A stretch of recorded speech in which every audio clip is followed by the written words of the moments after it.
Bom, temos aqui mais ou menos meia hora para perguntas.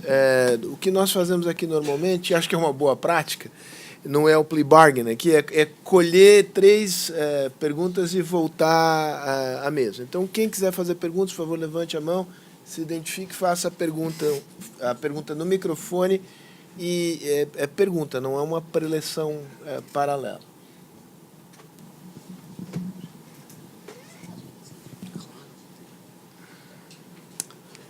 Bom dia a todos. Queria parabenizar os nossos palestrantes pelas falas excelentes. Meu nome é Pedro. Eu tenho uma pergunta para o Alaor, principalmente. Alaor, você fez uma divisão que eu achei muito interessante de casos de corrupção, falando de financiamento, de Caixa 2 e dos demais casos de corrupção, pensando numa lógica tradicional. Quando eu olho para o Watergate e para a origem do FCPA e a Lei Anticorrupção Internacional Americana, parece que essas coisas não se separam. A gente tem lá na origem remota do FCPA um caso escandaloso de financiamento de campanha e Caixa 2 a partir do exterior. E quem trabalha com compliance aqui no Brasil e pega aquelas cláusulas terríveis, falando vamos obedecer ao FCPA, tem um conceito de public official, de funcionário público, extremamente alargado. Como você falou, a diferença é se o político ele vai ser ou não considerado funcionário público, mas também os candidatos a cargos públicos. Porque lá o juiz ele tem essa função política, mas aqui um candidato a cargo público é um concurseiro. A gente colocar os concurseiros como agentes públicos em um contrato brasileiro, eu vou ter uma expansão gigante. Mas parece que a gente está caminhando para uma expansão que dificulta justamente fazer essa separação dos casos. E aí, é uma provocação, eu realmente não tenho uma opinião formada. O fato do nosso tipo de corrupção ser um tipo mais amplo, será que ele não é bom nesse contexto internacional? Será que essa setorização da corrupção ela acaba criando uma separação que é mais pedagógica do que correspondente à realidade? Será que eu consigo separar o financiamento de campanha da corrupção do dia a dia? Ou será que a empresa que está financiando a campanha ela já não está se preparando para depois manter um esquema de corrupção recorrente, a merenda, o cafezinho e todas as outras formas que a gente já conhece? Aqui. Obrigado. Eu queria só pontuar duas coisas para a manifestação dos nossos colaboradores aqui e cumprimentar todos. Acho que é um grande encontro. Um ponto que eu queria pontuar ao encontro do que ele vai dizendo, será que a regulamentação do lobby não é uma necessidade importante no Brasil, justamente em decorrência dessas questões de campanha poderem serem diferenciadas dos tipos de colaboração? Porque me parece que, quando nós olhamos o âmbito da Operação Lava Jato, boa parte daquilo que é sido denunciado como crime e que também, em contrapartida, é comunicado por parte daqueles que se defendem como criminalização da política, está nessa relação que não é possível desligar do meio privado, entenda-se todos os ramos da sociedade, desde o ramo empresarial aos movimentos sociais, e do político. E isso poderia ser pacificado a partir da regulamentação do lobby no Brasil. E outro ponto, que vai mais ao encontro da fala do professor Luiz Greco, alguns pontos que eu queria levantar para a sua reflexão.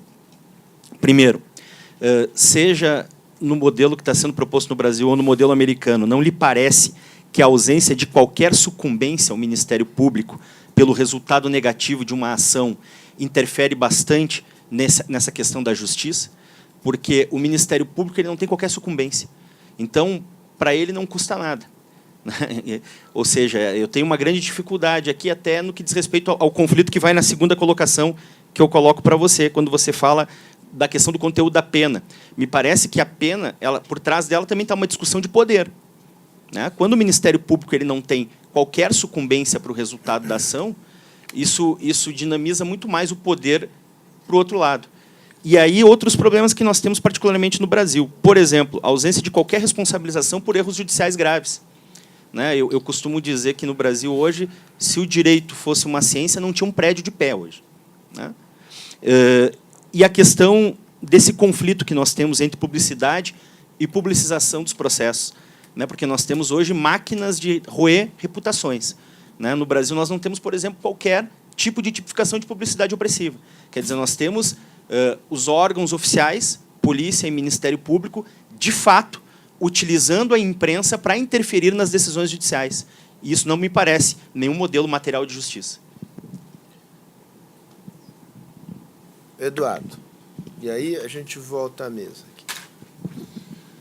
Bom, primeiro eu queria dizer que eu estou chocado com esse banho de racionalidade. Eu não estou mais acostumado.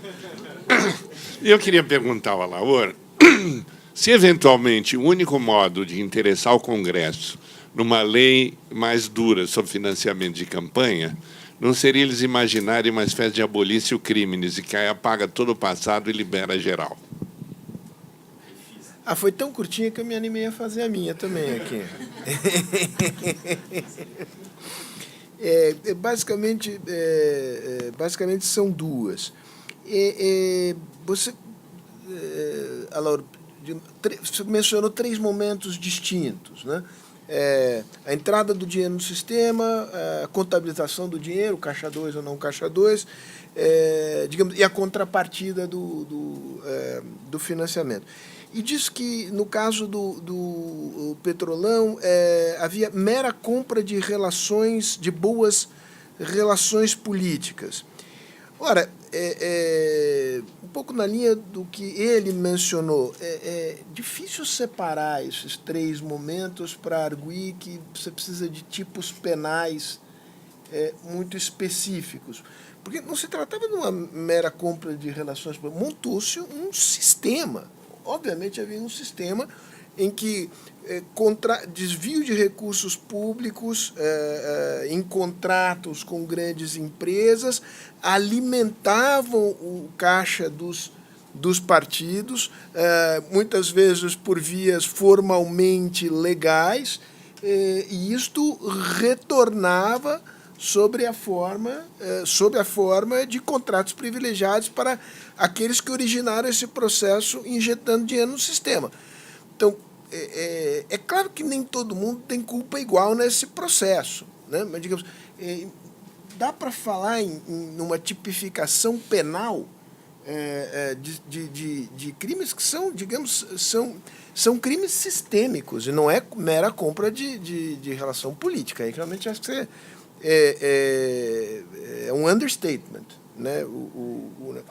Depois, para você, Luiz, ok, eu gostei da tua argumentação, mas and so what? Quer dizer, se não é isso, then what? Porque do jeito que está, para falar um português bem claro, está ruim, né? É ruim. Eu também, digamos, eu acho que o Ministério Público abusa com data máxima vênia. Acho que virou... Passamos dos limites aqui, né? Quer dizer, precisa dar um freio de arrumação. Mas o freio de arrumação não pode ser a volta ao passado. Porque a volta ao passado é um escândalo. Acho que aí não há exagero quando o ministro Barroso diz que aqui se conestou com uma delinquência do colarinho branco, né? Então, tudo bem, faz a crítica, mas diz qual é a alternativa. Porque ficar só na crítica, não vamos longe. Eu sugeri isso aqui na resposta, vocês abordam a questão do tipo penal da Alemanha, da corrupção de voto, de corrupção parlamentar, que acho que é interessante. Sim, vamos pela ordem. Pela ordem das perguntas também. A primeira pergunta do Pedro, que, a rigor, vem embutida também na sua pergunta, Sérgio, sobre a impossibilidade de se distinguir entre esses momentos que eu propus que nós distinguíssemos, ou seja, a entrada do dinheiro no partido político, o financiamento de campanha, o caixa 2 eleitoral, que é a manutenção de uma contabilidade paralela dentro do partido político, e a contrapartida. Essa contrapartida, ela pode ter natureza diversa. Ela pode ser o voto parlamentar, como constava do tipo antigo na Alemanha e como foi no caso do mensalão. Ela pode ser a compra de boas relações políticas, e quando eu falei de compra de boas relações políticas, eu naturalmente não disse que o esquema todo do Petrolão se esgotava na compra de boas relações políticas. Ele apenas ofereceu um novo problema, já que o que se vendia não era uma contrapartida concreta, mas uma possibilidade de influência dentro de determinadas empresas estatais. Era bem concreta, Laura. Ela não era inespecífica, mas era muito concreta. Óbvio que é concreta. Quem punha dinheiro no sistema sabia exatamente o que ia receber de volta. Sim, o sistema ele era alimentado por um financiamento irregular de campanha, por desvios de dinheiro público, e aqui entra o fetiche pela corrupção. Quando o Sérgio menciona desvio de dinheiro público, um dinheiro que retroalimenta um sistema de corrupção sistêmica, e aqui eu lhe dou total razão. O problema aqui é a dimensão sistêmica, que não havia no caso Collor, que não havia no caso Mensalão, que já que se tratava de governabilidade, aqui tem uma dimensão sistêmica que faz com que esses momentos pareçam misturados, amalgamados, é um pouco também do que o Pedro comentou. Mas aqui a gente tem outros delitos que foram cometidos no desvio de recurso público. O delito que na Alemanha é o delito de infidelidade patrimonial. Aqui seria um peculato desvio. O caso do Helmut Kohl, o chanceler alemão, que também foi envolvido num esquema de corrupção, foi tratado basicamente não como corrupção, mas como infidelidade patrimonial. A gente tem um certo fetiche pela corrupção e enxerga todo o mal que ocorre na administração pública como corrupção. O que eu quis dizer foi que o tipo de corrupção ele existe para punir determinada conduta. E é bom que seja assim. O que não quer dizer que a gente não tenha que punir essas condutas com outros tipos, com outros delitos. A forma de ingresso de dinheiro na política, por exemplo, a punição do financiamento irregular de campanhas, que é o modelo português, que é o modelo espanhol, um modelo que tem sido bastante divulgado, é um modelo que evita que esse dinheiro que circunda as grandes empresas, as grandes corporações, ingresse na política. Então, ele criminaliza já o ingresso desse financiamento irregular, sem se perguntar pela contrapartida. Já esse ingresso é criminoso. O que a gente fez foi amalgamar esses momentos e alargar o tipo de corrupção. Talvez seja melhor chamar as coisas pelo nome. Tem um tipo de corrupção política, adiantando a sugestão do Theo, a Alemanha tem desde sempre o tipo de corrupção política, corrupção parlamentar, porque os parlamentares não são funcionários públicos, eles não podem praticar o delito de corrupção pública na Alemanha. E então tentou se identificar qual era o injusto que o parlamentar praticava no exercício da sua função. E até 94 se entendia que esse injusto era a venda do voto parlamentar. O parlamentar pode se relacionar com o setor privado, pode amealhar apoio, inclusive financeiro, permitido pela lei, no setor privado, mas ele não pode vender jamais o voto parlamentar dele. Aqui se situa, aqui se encontra o injusto da corrupção política. O que ocorre, o que circunda esse evento, venda do voto, venda de boas relações, venda de uma contrapartida, é também criminoso. Seja por realizar outros delitos, como a infidelidade patrimonial, entre nós, eventualmente, o peculato, crimes ligados a licitações. O que não quer dizer que todo esse evento possa ser considerado como um grande esquema de corrupção no sentido jurídico. Ele é no sentido sociológico. Quando se descreve esse fenômeno inteiro, ele é um fenômeno de corrupção sistêmica. O direito penal tem uma grande dificuldade de lidar com crises sistêmicas. A crise financeira nos mostrou isso em 2008, 2009. O direito penal vem a reboque da crise financeira, tentando punir individualmente sujeitos que conduziram os estados, os bancos, àquela crise. E ele tem uma grande dificuldade para isso. Eu penso que essa separação não é meramente didática. Esses fenômenos estão empiricamente interrelacionados, mas não necessariamente interrelacionados. É possível um caso de corrupção política sem financiamento irregular de partidos, com uma doação oficial de campanha, sem caixa 2, com contabilidade paralela, e ainda assim nós teríamos de dizer que é um caso de corrupção política. E é possível ter um financiamento irregular de campanha que se deve a outros motivos que não a corrupção política, como o anonimato do doador e outros motivos. Então, a separação desses momentos nos permite que a gente chame as coisas pelo nome e evita também que a gente esgarce o já amplo tipo penal de corrupção no Brasil. A minha proposta caminha nesse sentido, não de diminuir acontecimentos, mas de chamá-los pelo nome. A corrupção política tem um injusto até mais grave do que a corrupção em geral, quando ela é realizada. Mas os pressupostos para a realização da corrupção política têm de ser outros. A pergunta do Eduardo, no que me toca, acho que é a questão do lobby, e o resto eu deixo para o Luiz. Há uma grande tentativa de regulamentação no lobby no Brasil, e não de hoje, há muito tempo. O que se resgatou agora é um projeto de 2012 ou 2007, um projeto de 2007, que foi agora resgatado. Essa discussão existe naturalmente em outros países, e aqui o que se quer discutir, precisamente, é o limite da captação da vontade política. É evidente que há uma relação necessária entre interesses privados que são captados por um determinado político e vocalizados no parlamento. É exatamente isso que se quer. Então, inclusive, existem as bancadas temáticas, que agora ganharam um protagonismo bastante grande, que vivem, inclusive, da vocalização de interesses privados, de seus financiadores.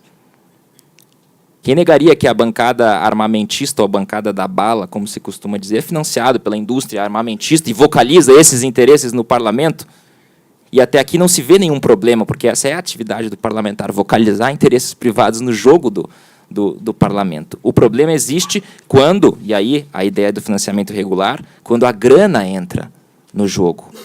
Porque é natural que o parlamentar vocalize esses interesses. O lobby se utiliza, pelo menos o lobby permitido, de outros métodos que não o método da vantagem indevida. O método do lobista é o método do convencimento por outros motivos. E aqui seria interessante pensar, um caso interessante também julgado já pelo Supremo Tribunal Federal, em tentar distinguir alguns interesses que são generalizáveis e que podem ser, portanto, negociados no parlamento, e interesses exclusivos de determinado grupo ou de determinadas corporações. Isso ficou bastante evidente, eu trago só um exemplo para esclarecer essa questão. Quando há um financiamento de campanha para que o determinado parlamentar vocalize esses interesses dentro do parlamento, até aqui não parece haver problema, desde que esses interesses beneficiem um setor inteiro da economia, por exemplo.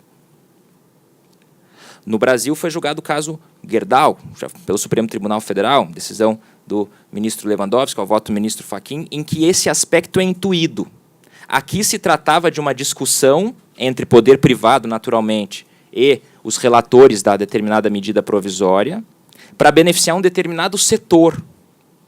E houve financiamento de campanha anterior.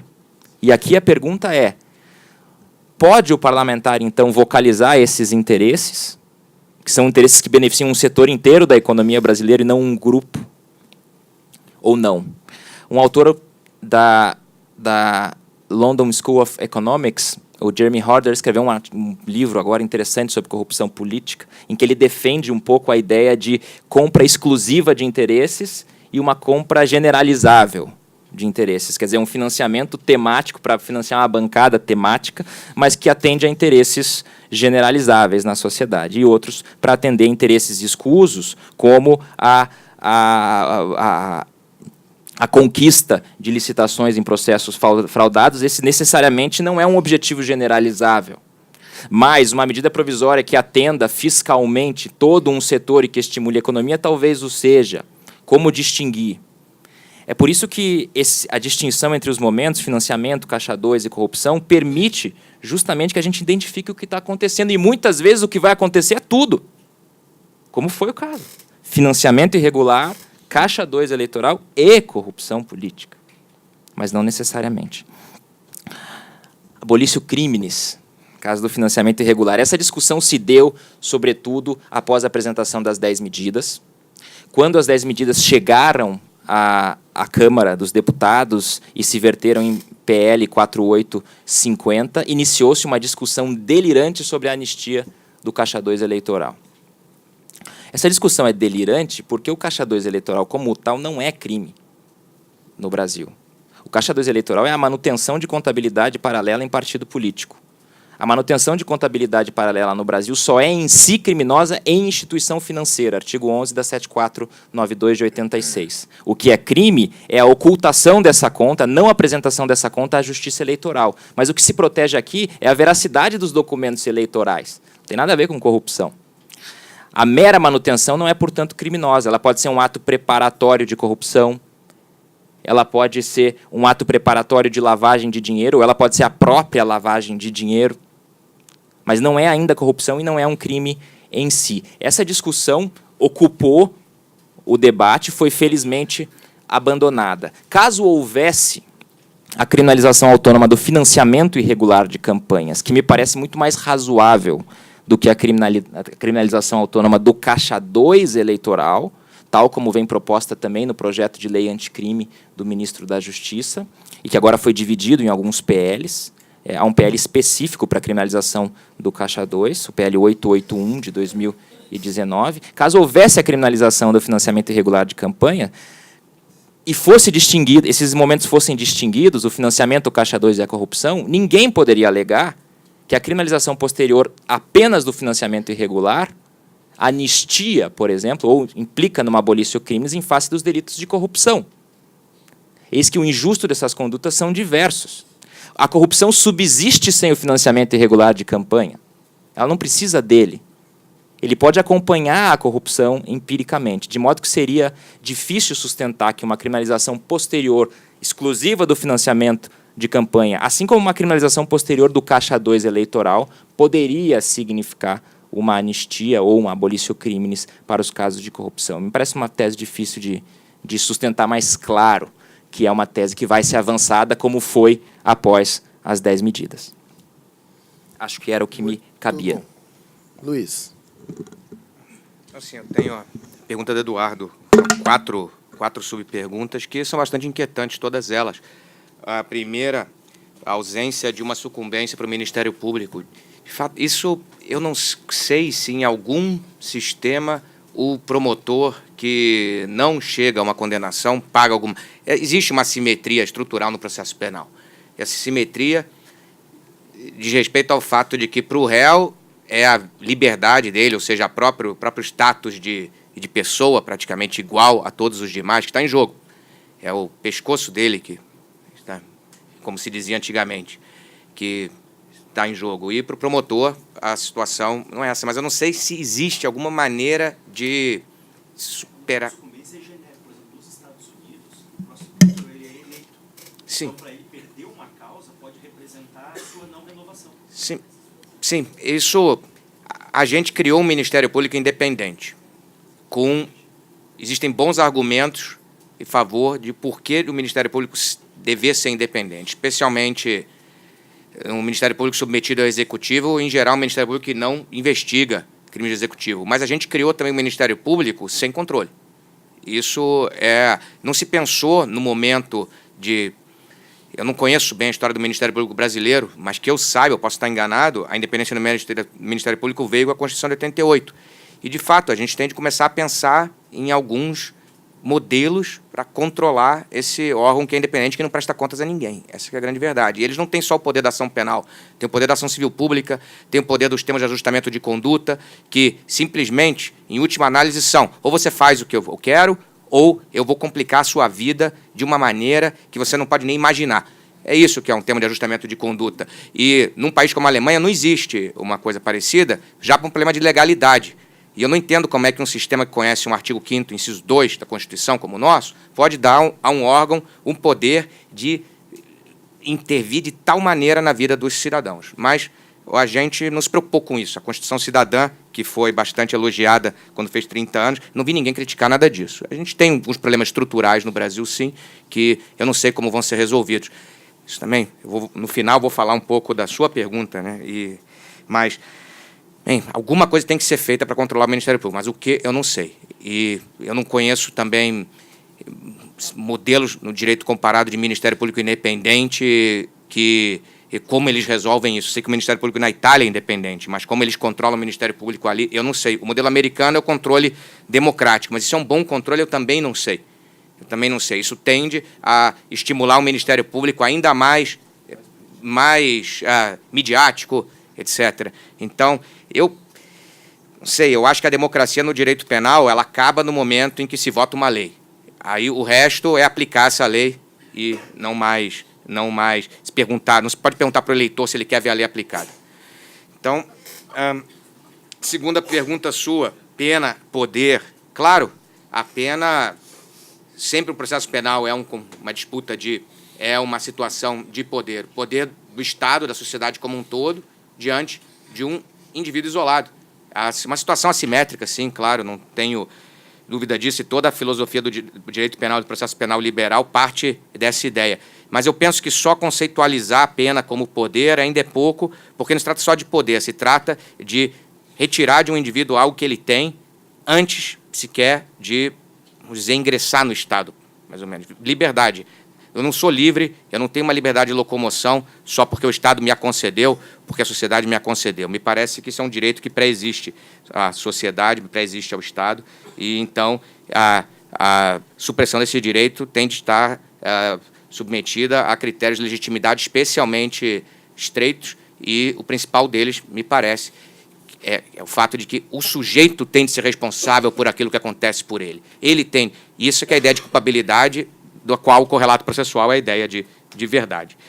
E responsabilização por erros judiciais, você mencionou. Sim, a gente tem de pensar nisso, mas pensar só na responsabilização por erro judicial é pouco, porque na Alemanha existe também uma indenização por medidas de persecução penal.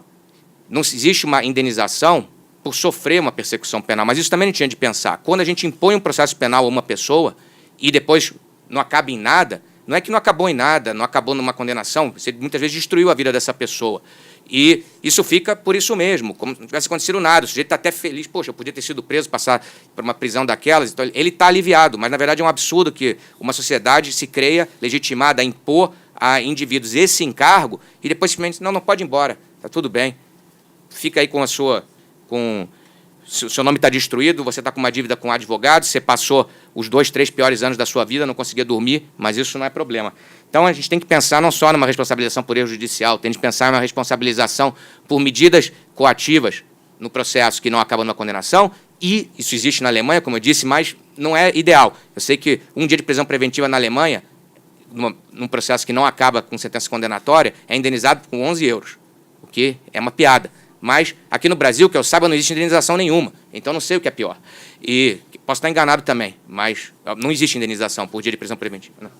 Agora, também um processo em Alemanha, a gente usa o termo Sonderopfer, quer dizer, um sacrifício específico de uma pessoa. É algo próximo quase que a uma desapropriação. Desapropriação, você tira algo de uma pessoa para promover o interesse público, ela não tem que carregar o custo do interesse público sozinho. A sociedade indeniza, paga, e mais ou menos compra esse objeto da pessoa para distribuir o encargo que essa pessoa tem.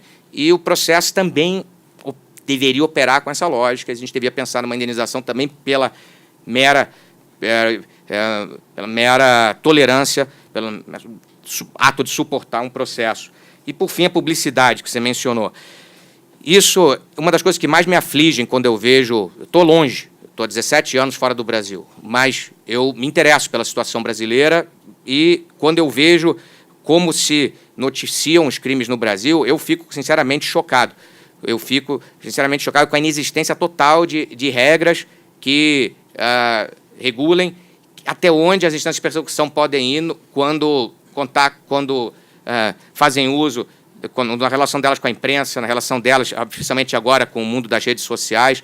Sim, na Europa existe toda uma jurisprudência do Tribunal Europeu de Direitos Humanos que diz, por exemplo, você nunca pode dizer que alguém cometeu tal delito, tem que dizer, fulano suspeito de haver cometido tal delito, não pode publicar foto dele, a não ser que seja uma pessoa pública, não pode publicar o nome dessa pessoa. Aqui, em qualquer situação, até das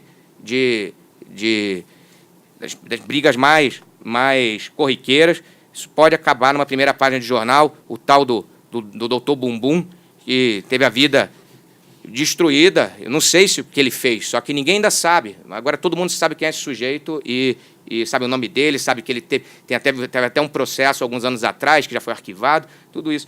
E ninguém está pensando nesses problemas também. O paradoxo é que do doutor Bumbum a gente só conhece a cara. Ainda bem, né? Esse é o meu ponto, podia ser pior. É verdade. Pelo menos não mostraram mais. Bem, então eram essas as observações, as suas perguntas são todas pertinentes e todas apontam para sim, um pouco o que o Alaor disse, com reformas reativas, pontuais. Esse talvez também é o grande problema. Já vou responder a sua pergunta. Eu não tenho... É verdade, eu não tenho a resposta, mas o que eu posso dizer é que esse caminho de mexer num pontozinho qualquer do sistema, esperando que daqui vai derivar alguma coisa, também não é o caminho correto. Me incomoda, sinceramente. Uma das razões pelas quais eu botei o acordo de não persecução nessa apresentação é que eu queria, pelo menos, chegar a uma conclusão de que algo dá para ser feito, que eu não vou negar tudo. Uma coisa que me incomoda, com sinceridade, na doutrina brasileira, é que a doutrina brasileira do direito penal e do processo penal adotou uma postura de conflito, uma postura, vamos dizer, de negar tudo.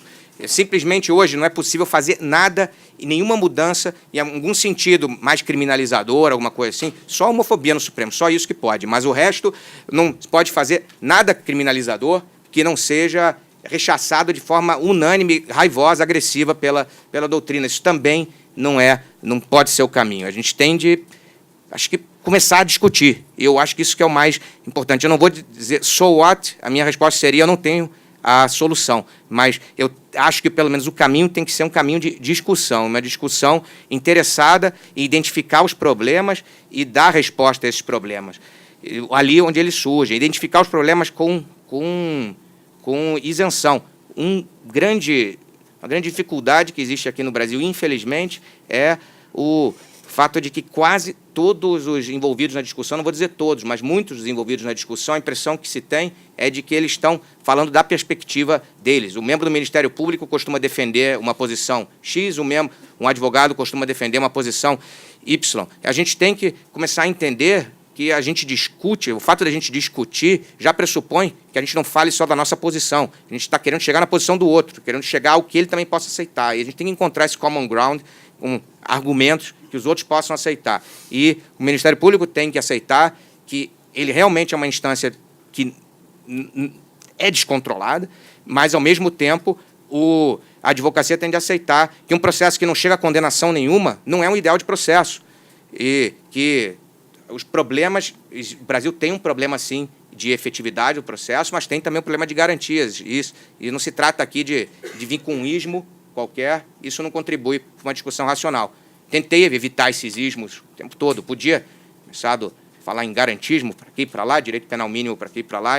Eu tento evitar esses slogans e cuidar dos argumentos. Então, com isso também já respondi a sua pergunta. Não estou satisfeito também com o que eu pude apresentar, mas eu não quero ser um charlatão. E eu acho que aquele que apresentou hoje uma solução a um problema é um charlatão. E a doutrina tem que fazer um esforço de desmistificar os charlatanismos que existem que estão soltas por aí, e tentar, num esforço que não vai ser de hoje para amanhã, construir soluções viáveis para os problemas que também não vão ser fáceis de identificar. Identificar o problema exato, onde ele está, não é fácil também. Muito bom.